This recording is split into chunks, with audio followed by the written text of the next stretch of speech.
नमस्कार, जोहार और भी है राही कार्यक्रम में मैं रीचा कुमारी आप सभी दर्शकों का स्वागत करती हूँ।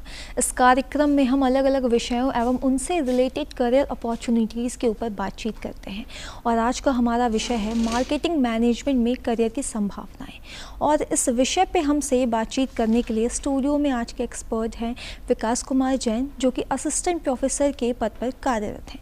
तो चलिए उनसे बातचीत करते हैं और इस विषय पर गहरी जानकारी साझा करते हैं। नमस्कार विकास जी। नमस्कार, आपका बहुत बहुत स्वागत है। मैं चाहती हूं कि हमारा जो आज का ये टॉपिक है मार्केटिंग मैनेजमेंट, आप सबसे पहले हमारे दर्शकों को बताइए कि ये होता क्या है। देखिए, मार्केटिंग मैनेजमेंट क्या होता है। किसी भी कंपनी में, चाहे वो सर्विस इंडस्ट्रीज़ हो, चाहे वो मैन्युफैक्चरिंग इंडस्ट्रीज़ हो या अदर एग्रीकल्चर प्रोडक्ट हो, उनको मार्केट में सेल करने के लिए, उनको मार्केट तक उपलब्ध कराने के लिए, कंज्यूमर एंड तक उस प्रोडक्ट को पहुंचाने के लिए एक प्लेटफॉर्म की ज़रूरत पड़ती है, जो आप लोग इन जनरल में जानते होंगे मार्केट। लेकिन मार्केट में सबको जानकारियां होती नहीं है कि कौन सा प्रोडक्ट किस ब्रांड का है, किस क्वालिटी का है। तो इसके लिए कंपनी क्या करती हैं, अपने तरफ से एक प्रोग्राम चलाती हैं जिसको बोलते हैं मार्केटिंग।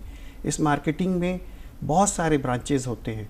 तो पहला जो आपने सवाल पूछा था मार्केटिंग मैनेजमेंट क्या होता है, तो जो प्रोडक्ट और सर्विसेज वेयर हाउस में जब कॉर्पोरेट बना के रख देता है, उसको एंड यूज़र तक पहुंचाने की प्रक्रिया में जितने भी सहयोगी होते हैं, जितने भी एक्टिविटीज़ और प्रोग्राम लगते हैं, वो सारे मार्केटिंग मैनेजमेंट में आता है। Marketing management basically awareness create करना होता है कंपनी के बारे में, प्रोडक्ट के बारे में, और कंज्यूमर को अवेयर कराने के बारे में कि प्रोडक्ट में फीचर्स क्या है, क्या उसकी उपयोगिता है उनके लिए। जी, तो हमारा इसमें मेन है कि हमें करियर के ऊपर इस पर डिस्कशन करना है कि ये जो कोर्स है, इसे कौन से बच्चे हैं जो ऑप्ट कर सकते हैं। 12th के बाद अगर बात की जाए, मतलब 12th अगर किसी बच्चे का किसी भी स्ट्रीम में हुआ है, साइंस, कॉमर्स, आर्ट्स, तो क्या है संभावनाएं उसमें। देखिए, 12th की बात आप कर रहे हैं, 12th के बाद ग्रेजुएशन भी होता है। ग्रेजुएशन में भी आइदर कोई भी स्ट्रीम से हो, आर्ट्स, साइंस, कॉमर्स, वो MBA के लिए ऑप्ट कर सकते हैं। MBA में भी डिफरेंट ब्रांचेस हैं, जैसे मार्केटिंग है, फिनेंस है, HR है, ऑपरेशन है, एनालिस्ट का है। तो ये डिफरेंट फंक्शनल एरियाज़ हैं, जिसमें से अगर आप मानोगे तो मार्केटिंग सबसे इम्पॉर्टेंट रोल प्ले करता है। क्यों करता है? क्योंकि कंपनी के लिए वो रेवेन्यू जनरेट करके लाता है। रेवेन्यू जब जनरेट होता है तभी कंपनी फर्दर फ्यूचर प्लान्स पे एग्जीक्यूशंस ला सकता है। तो आप इसी से समझ सकते हो कि अगर एक ट्रेन है तो मार्केटिंग एक इंजन की भूमिका में होता है, जो पूरी कंपनी को साथ लेके चलता है। और उसके पीछे पीछे सारे जो डिब्बे हैं वो अलग फंक्शनल डिपार्टमेंट हैं, जो इंटीग्रेट करके एक ट्रेन का जो सफ़र है उसको पूरा करता है। और हमारा जो डेस्टिनी होता है वो हमारे एंड यूज़र्स होते हैं, जो उस प्रोडक्ट को परचेज करते हैं। जी, तो 12th के बाद जो बच्चे हैं वो कौन सा कोर्स ऑप्ट करेंगे? देखिए, 12th के बाद बच्चों में बहुत अलग अलग स्ट्रीम्स में जाते हैं। जैसे BSc लेते हैं, कुछ कंप्यूटर साइंस में चले जाते हैं, BSc विद IT चले जाते हैं, BTech करते हैं, BCA करते हैं, BBA करते हैं।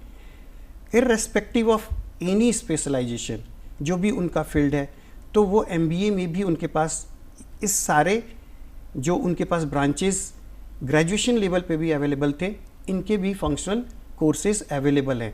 जैसे MBA with IT, MBA with entrepreneurship.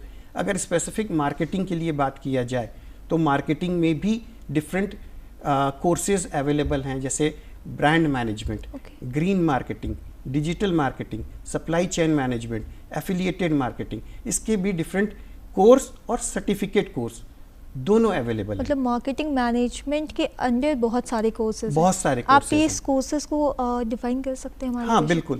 देखिए, मार्केटिंग मैनेजमेंट ब्रांड मैनेजमेंट की बात होती है, तो कंपनी का लोगो कैसा है, उसका अपीयरेंस कैसे है, हम लोगों को कहाँ बैनर्स वगैरह लगाना है, तो ये ब्रांड में बात होती है। कलर में लोगो का कलर क्या होगा, उसका सिग्निफिकेंस क्या होगा, तो इस पे लोग काम करते हैं।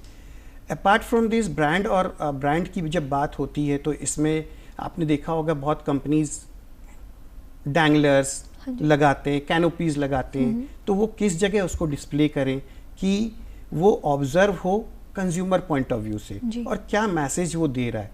जैसे मैं एग्जांपल देता हूँ, आप मैगी का पैक देखे होंगे, तो आप बता सकते हो मैगी किस कलर से लिखा हुआ है? जी, तो ये चीज़ है कि येलो के साथ रेड रिफ्लेक्ट करता है, कॉन्ट्रास्ट कलर, तो ये कॉम्बिनेशंस, जैसे फॉन्ट साइज हुआ ब्रांड में, लोगो डिजाइनिंग हुआ, तो ये सारी चीज़ें ब्रांड मैनेजमेंट में आ जाती है। लॉजिस्टिक्स एंड सप्लाई चेन का मतलब होता है कि सप्लायर से जो हम लोग रॉ मटेरियल खरीदते हैं वो फैक्ट्री में कब आ रहा है, मैन्युफैक्चरिंग प्रोसेस में क्या हो रहा है, उसमें कहीं डिले तो नहीं हो रहा है, फिर वो वेयर हाउस में आ रहा है, फिर एंड यूज़र तक वो पहुँचे। तो इस सारे फैसिलिटीज़ को हम लोग लॉजिस्टिक्स एंड सप्लाई चेन में पढ़ते हैं। फिर इसके बाद आता है आपका प्राइसिंग पॉलिसीज़ आता है। तो प्राइसिंग पॉलिसीज़ में बेसिकली क्या होता है, सारे कॉस्ट को प्लस डिफरेंट डिस्ट्रीब्यूशन चैनल्स को के मार्जिन्स को ऐड करके प्राइसिंग पॉलिसीज़ बनती है अलग अलग चैनल्स के लिए। जैसे मॉडर्न ट्रेड एक चैनल है, मॉडर्न ट्रेड का अगर आप सिंपल में समझना चाहेंगे तो जियो है, जियो स्मार्ट है। अगर आप दिल्ली एनसीआर की बात करेंगे तो वहाँ इजी डे है, मोर है, मॉडर्न बाज़ार है। तो ये सारे क्या होते हैं, इनके चेन आउटलेट्स होते हैं जिसपे मार्केटिंग के डिफरेंट चैनल्स के हेड्स उनको लीड करते हैं। ऐसे ही अगर आप बोलेंगे होटल इंडस्ट्रीज़ को के चैनल्स को अगर आप बात करेंगे तो होरेका होता है, होटल, कैफ़े एंड रेस्टोरेंट।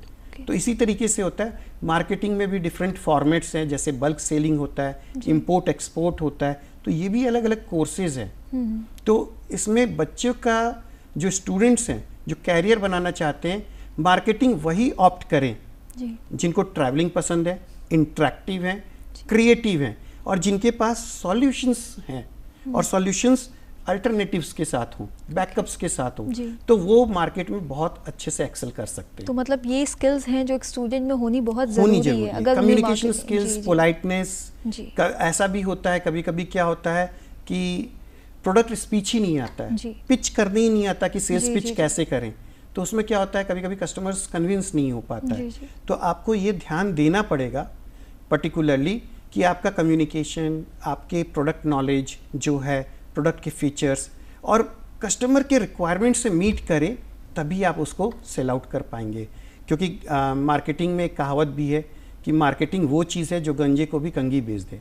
तो अब ये सारी चीज़ें बोलने में फंडा में तो अच्छा लगता है, बट हाँ, पर्सन वो भी मार्केटिंग में एक्सेल कर सकते हैं जो टारगेट को अचीव करना चाहें, जो रिस्क लेने में, एडवेंचर लेने में और जो कंफर्ट जोन देख रहे हैं वो मार्केटिंग को ऑप्ट ना करें। क्योंकि मार्केटिंग मैनेजमेंट ऑलवेज रिसोर्सेज को है ना मैनेज करना, सिचुएशंस को मैनेज करना, डायनेमिक सिचुएशंस ऑलवेज रहते हैं।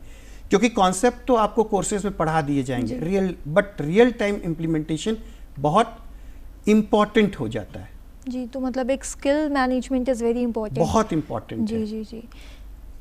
और तो मैं पूछना चाहूँगी कि अगर बात की जाए कॉलेजेस की, तो झारखंड में ऐसे कौन से कॉलेजेस हैं जो ये कोर्स ऑप्ट करवा सकते हैं? देखिए, झारखंड में भी बहुत सारे कॉलेजेस हैं। रांची की बात करें, बोकारो में बात करें तो बोकारो में भी है एक कॉलेज है, गुरु Govind Singh education society technical campus, जहाँ पर MBA में डुअल स्पेशलाइजेशन है, मार्केटिंग, फिनेंस, HR। ऐसे ही अगर आप कैट के थ्रू जाना चाहते हैं, अगर कॉम्पिटिटिव एग्ज़ाम दिए हुए हैं तो माइका है, IIMS में भी होता है। IIMS के कोई भी आप जोन में चले जाएं, अहमदाबाद, कलकत्ता, सब में होता है। अपार्ट फ्रॉम प्राइवेट कॉलेजेस भी बहुत हैं, लेकिन कॉम्पिटिटिव के हिसाब से जाना है तो that is different. But regional university या स्टेट लेवल यूनिवर्सिटी जो हैं उनमें भी ये कोर्स ईज़िली अवेलेबल है। और मार्केटिंग एक ऐसा फील्ड है जिसमें कभी भी रिसीजन नहीं आता है। नो डाउट रिसीजन आएगा भी, थोड़ा सा ले ऑफ होगा, बट हर कंपनी को सेल्स बढ़ाने के सेल्स पर्सन की रिक्वायरमेंट होती ही है। तो इसलिए मार्केटिंग फील्ड में कभी भी आप ये नहीं देखोगे कि ले ऑफ हुआ तो दूसरे आ जाते हैं। रिप्लेसमेंट है, एक्सचेंज है, एम्प्लॉयज चेंज हो जाएंगे, बट आप ये बोलोगे कि मार्केटिंग के बगैर कंपनी चले तो नहीं। अभी अगर आप बात करें तो मॉडर्न और ट्रेडिशनल मार्केटिंग में बहुत डिफरेंस है। हाँ, मैं वो आपसे पूछने ही वाली थी कि पहले जो ट्रेडिशनल मार्केटिंग होती थी और अब जाके जो मॉडर्न, इसमें कितना डिफरेंसेस आया? बहुत डिफरेंस है। डिफरेंट कॉन्सेप्ट्स आ गए हैं, डिफरेंट प्लेटफॉर्म्स आ गए हैं, टेक्नोलॉजी का इन्वॉल्वमेंट आ गया है। मैं आपको एक उदाहरण देता हूँ। पहले जब आप किसी किराने दुकान पे आप जाते होंगे तो उनके पास जो प्रोडक्ट है अवेलेबल है, वही प्रोडक्ट आपको लेना होगा। आपका जो चॉइस होगा वो अवेलेबल नहीं होता क्योंकि उनके पास वही ब्रांड अवेलेबल है। फॉर एग्जांपल मैं दे देता हूँ, टाटा का अगर आपने नमक मांगा, उसके पास अवेलेबल है तो वही देगा, नहीं तो उसके पास जो अवेलेबल है वही आप कर सकते हैं। मतलब कंज्यूमर के पास ज़्यादा ऑप्शंस नहीं थे। बट जैसे जैसे कंपनी को मार्केटिंग का वैल्यू और या बोल दे एक्सपेंशन समझ में आने लगा, तो उन्होंने क्या किया है कि अलग अलग जगह अपने ब्रांड अवेयरनेस क्रिएट किया और प्रोडक्ट की अवेलेबिलिटी नियर स्टोर्स में कर दिया। तो अब कंज्यूमर के पास बहुत स्कोप्स भी है। जब हम लोग मॉडर्न की बात करते हैं, आज टुडेज एरा की बात करते हैं, तो बहुत सारे डिफरेंट मार्केटिंग स्ट्रैटेजीज अवेलेबल हैं जो मार्केट को कैटर करते हैं और ये कंपनी कंफर्टेबली उस टेक्निक्स को यूज़ कर रही है। फॉर एग्जांपल मैं दे देता हूँ, अभी अगर आप देखोगे मैं करंट से बैक में जाता हूँ, अभी आप देखोगे हॉट अगर मार्केटिंग में आप देखोगे सेक्टर है तो वो है ग्रीन मार्केटिंग। अब ग्रीन मार्केटिंग क्या होता है? इन्वायरमेंट फ्रेंडली प्रोडक्ट बनाने के लिए जो बायोडिग्रेडेबल होते हैं। तो अगर स्टूडेंट्स चाहें तो इस फील्ड में अपना स्कोप्स ढूंढ सकते हैं। इसमें बड़ी बड़ी कंपनी लाइक टाटा, बिरला, महिंद्रा, ये सब काम कर रही है और ये ऐसे प्रोडक्ट बना रही हैं जो इन्वायरमेंटल फ्रेंडली है, रिसाइकेबल है, रीयूजेबल है। उसका एक छोटा सा एग्जांपल है ई व्हीकल, जो इलेक्ट्रॉनिक व्हीकल, बैटरी से चलने वाली गाड़ियां आ रही हैं, वो एक एग्जांपल है इनका। सोलर को प्रमोट किया जा रहा है, not only by the company but also by the government. तो बहुत सारे सोलर्स की इक्विपमेंट है, विंड एनर्जीज पे हो रही हैं। तो ये अगर एनर्जी सेक्टर की बात की जाए तो अभी स्टूडेंट्स इस सेक्टर पे फोकस कर सकते हैं। इवन पेंट इंडस्ट्रीज जो है वो भी ऐसे हार्मफुल केमिकल्स जो यूज़ होते हैं पेंट्स मैन्युफैक्चरिंग में, उसको साइडलाइन कर रहे हैं और सस्टेनेबल ग्रोथ की तरफ ध्यान दे रहे हैं और ग्रीन इंग्रेडिएंट्स को यूज़ करके ग्रीन प्रोडक्ट्स को बना रहे हैं। इसके अलावा अगर आप देखोगे तो आजकल तो सोशल मीडिया मार्केटिंग का बहुत ज़माना है, जी, बिल्कुल। जिसमें Facebook, WhatsApp, YouTube, Instagram, x, अभी ट्विटर जो हुआ है, उसमें आप देखोगे कि हर 10 या 15 मिनट्स के बाद 5 सेकंड 20 सेकंड्स के मार्केटिंग एड्स आना शुरू हो जाते हैं। तो ये एक मोड है, आप अपने प्रोडक्ट को चैनलाइज कर सकते हैं। और इसके अलावा अगर आप देखोगे तो हमारा डिजिटल मार्केटिंग भी हो रहा है। डिजिटल मार्केटिंग, डिजिटल बोर्ड्स आप देखे होंगे जिसमें अवेयरनेस क्रिएट किया जाता है। एक छोटे अगर आप देखोगे ट्रांसपोर्ट पे बड़ा LCD लगा के जगह जगह जहाँ क्राउडी एरिया है वहाँ पर अपने प्रोडक्ट को प्रमोट किया जा रहा है। कार्निवल्स वगैरह जो होते हैं, मेला जिसको कहते हैं, उसमें भी इस चीज़ का प्रमोट किया जा रहा है कि अपने प्रोडक्ट को कैसे एंड यूज़र तक इस प्रोडक्ट के फीचर्स को पहुंचाया जाए, ऑडियंस तक किस तरीके से इसको पहुंचाना है, वो बेसिकली बहुत डेप्थ लेवल पे किया जाता है, डेप्थ लेवल पे पहुंचाया जा रहा है। तो ये कुछ सेगमेंट्स हैं जिसमें आप देख सकते हो कि अभी फ्यूचर में बच्चे अप्लाई कर सकते हैं। इसमें अभी अगर हाल फिलहाल में बताया जाए तो AI का भी यूज होने लगा है, जिसको आर्टिफिशियल AI से कनेक्ट किया जा रहा है। तो वो कैसे? वो देखिए सिंपल सा है, आप कोई भी फेसबुक, यूट्यूब पे कोई भी एक रैंडम या गूगल पे आप सर्च करो, ठीक है, और फ्रिक्वेंटली 5-10 मिनट्स के बाद आप देखोगे जो प्रोडक्ट आप सर्च कर रहे हो वो एकदम ऑटोमेटिकली आपके जो व्यूज़ हैं वो पैनल पे आपको आना शुरू हो जाएंगे। Rates, price, features, near retailers के नंबर्स, सारे इंक्वायरीज आना रहेंगे। तो ये क्या है? आर्टिफिशियल इंटेलिजेंस से वो आपको ट्रैक कर रहे हैं कि आपकी पसंद क्या है, आप किस तरीके की शॉपिंग करना चाह रहे हैं, और उस तरीके का ट्रेंड और उस तरीके का प्रोडक्ट का मार्केटिंग, डिजिटल मार्केटिंग आपके सोशल मीडिया प्लेटफॉर्म पे अवेलेबल हो जाता है। जी। तो ये हमने बात किया कि हमारे इंडिया में क्या है, आउट ऑफ इंडिया क्या इसका फ्यूचर है? देखिए, मैं आज बताने चाहता हूँ, आउट ऑफ इंडिया की भी अगर आप बात करोगे तो हर कंपनी का कोर कॉन्सेप्ट मार्केटिंग का सेम है। ये अलग बात है कि लोग टेक्नोलॉजी को कितने जल्दी अडॉप्ट करते हैं। बिल्कुल। तो वेस्टर्न कंट्रीज बहुत जल्दी अडॉप्ट करते हैं जी, ठीक है, और उसी का नतीजा है कि अब हम भी, इंडिया भी पीछे नहीं है। इसका एक तौर पे आप देखिए, अब जो चीज़ एप्पल का ही एग्जांपल देते हैं, जो वहाँ पर लॉन्च होता है साइमल्टेनियसली फ्यू डेज में इंडिया में भी आता है, या पैरेलली वो यहाँ पे भी लॉन्च कर देते हैं। अगर एक कोक का ब्रांड, अगर उन्होंने कुछ नया फ्लेवर को इंट्रोड्यूस किया है तो वो अमेरिका में भी कर रहे हैं, वो यहाँ पे भी, क्योंकि अभी इतना कॉम्पिटिटिव मार्केट हो गया है, कोई भी प्लेयर्स नहीं चाहता है कि अपने कॉम्पिटिटर को स्पेस दे के वो मार्केट शेयर उनको दे दे। मैं एक एग्जांपल फिर देता हूँ। आज से 15 ईयर्स पहले अगर आप देखे होगे तो अगर आप नूडल्स की बात करेंगे तो एक मैगी ही नूडल्स सबके दिमाग में आता था, और वो 70% ऑफ द मार्केट जो स्ट्रक्चर्ड मार्केट बोलते हैं कंज्यूमर का, वो कैप्चर कर रहा था। बट अब आप देखो मैगी के जब कॉम्पिटिटर्स की इन पे नज़र पड़ी तो सबसे पहले हमारे पतंजलि वाले रामदेव बाबा ने नूडल्स, आटा नूडल्स लाया। फिर अगर आप देखोगे आईटीसी ने यपी नूडल्स लाया, नॉर HUL ने नॉर को लॉन्च किया। अब आप देखोगे कि जिसका मोनोपोली मार्केट था अब वो कहीं कहीं परफेक्ट कंपटीशन की तरफ बढ़ गए। तो इसका मतलब ये है कि कस्टमर्स को डिफरेंट टेस्ट प्रेफरेंस भी चाहिए, टाइम ड्यूरेशन के हिसाब से उनका लाइफस्टाइल चेंज होता है। तो आपको ये ट्रैक करना होता है, जिसको हम लोग मार्केटिंग रिसर्च कोर्स होता है, जिसमें हम लोग स्टडी करते हैं मार्केट को और उसके बेसिस पे कंपनीज को फीडबैक देते हैं कि सर ये प्रोडक्ट मार्केट में लाने के लिए तैयार है और आप ला सकते हैं। एक टर्म यूज किया मोनोपोली मार्केट, तो वो आप बता दीजिए। मोनोपोली का मतलब होता है single, only single. Large manufacturer मतलब उसको अगर आप बोलो तो वो ही सिंगल मैन्युफैक्चरर होता है, और लार्ज कस्टमर को मतलब एक प्रोडक्ट जो लार्ज अमाउंट ऑफ कस्टमर पे फोकस टारगेटेड होते हैं। हाँ, और उनकी मोनोपोली, वो प्राइस मेकर होते हैं। प्राइस मेकर का मतलब होता है कि हम बेचेंगे तो ही लोग खरीदेंगे, मैं जितने में बेचना चाहूंगा उतने में ही वो बिकेगा। इसका एक और उदाहरण मैं दे सकता हूँ। अगर आप 2000 के आसपास की बात करेंगे तो इंडिया में अगर मोबाइल नेटवर्क की बात किया जाए या झारखंड में बात की जाए तो BSNL नंबर 1 था, और उस समय BSNL जो सिम देते थे एंड यूजर्स को, उसका जो चार्जेस था सिम का वो 1100 रुपये थे। 1100 रुपये का एक सिम जो आज फ्री में मिलता है। जी। तो फ्री में मिलने के लिए कहीं हेल्दी कंपटीशन भी इम्पॉर्टेंट है। तो मोनोपोली में कभी कभी जिनके पास पेटेंट्स होता है, जिनके पास 20 ईयर्स का पेटेंट्स ले लेते हैं, एक राइट जोन ले लेते हैं इंटेलेक्चुअल प्रॉपर्टी के थ्रू, तो वो इसको मतलब होते हैं ना प्रॉफिट को इंजॉय करते हैं। बट जैसे जैसे कंपटीशन आता है तो कस्टमर इज द किंग, वो इंजॉय करते हैं।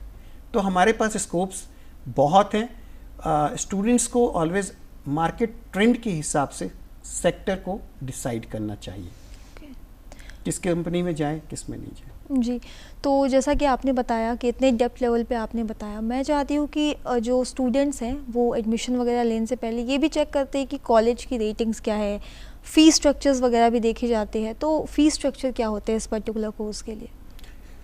देखिए, वेरी ऑनेस्टली जो कैट कॉम्पिटिटिव एग्ज़ाम्स के थ्रू जाते हैं उनके अंडर जितने भी कॉलेजेस आते हैं वो तकरीबन आप समझ के चलिए 10 लाख प्लस उनके फ़ी स्ट्रक्चर होते हैं, apart from hostel, fooding, lodging जो बोलते हैं उसके अपार्ट। बट अपार्ट फ्रॉम जो कैट एग्ज़ाम्स के आते हैं, तो अगर आप देखोगे तो एवरेज कॉलेज का जो फ़ी स्ट्रक्चर है वो कहीं ना कहीं 5 to 6 लाख के बीच में फ़ी स्ट्रक्चर पड़ता है।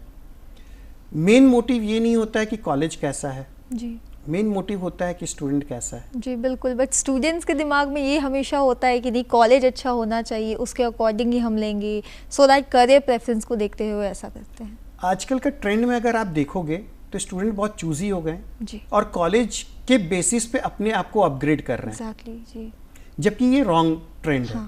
स्टूडेंट्स को अपने आप को अपग्रेड करके कॉलेज को चूज करना चाहिए, यानी उनमें पोटेंशियल है कि नहीं। यही बहुत सारा रीजंस है कि उनके एक्सपेक्टेशंस बहुत हाई होते हैं कि मुझे ये कॉलेज मिल जाना चाहिए, ये होना चाहिए, और अगर वो उसको मीट नहीं कर पाते तो वो डिप्रेस्ड होते हैं, डिसहार्टेड होते हैं कि मुझे वो मिला नहीं। बट मार्केटिंग एक ऐसा फील्ड है जिसमें कोई भी डिसहार्टेड नहीं हो सकता है, बहुत रेयर है। ये रेयर इसलिए है कि अगर आपके पास स्किल्स है ना, सो आप देखो, मैं एग्जांपल कोट कर रहा हूँ धीरू भाई अंबानी का। एक पेट्रोल अटेंडेंट थे गल्फ कंट्रीज में, और फिर वो उस स्किल्स को लेके आए, मार्केटिंग की स्किल्स को लेके आए, और फिर अपने आप को धीरे धीरे एंटरप्रेन्योरशिप में कन्वर्ट किए। तो जब भी आप कोई हायर डिग्री लेते हैं तो ये सोच के मत लीजिए कि मेरे को नौकरी करना है, ये सोच के कीजिए कि मेरे को जॉब क्रिएटर बनना है, जॉब सीकर से ज़्यादा। क्योंकि जॉब क्रिएटर ही ऑलवेज मार्केट को लीड करता है, जॉब सीकर्स ऑलवेज सीकर ही होते हैं। वो सैलरी पे बेस्ड होते हैं।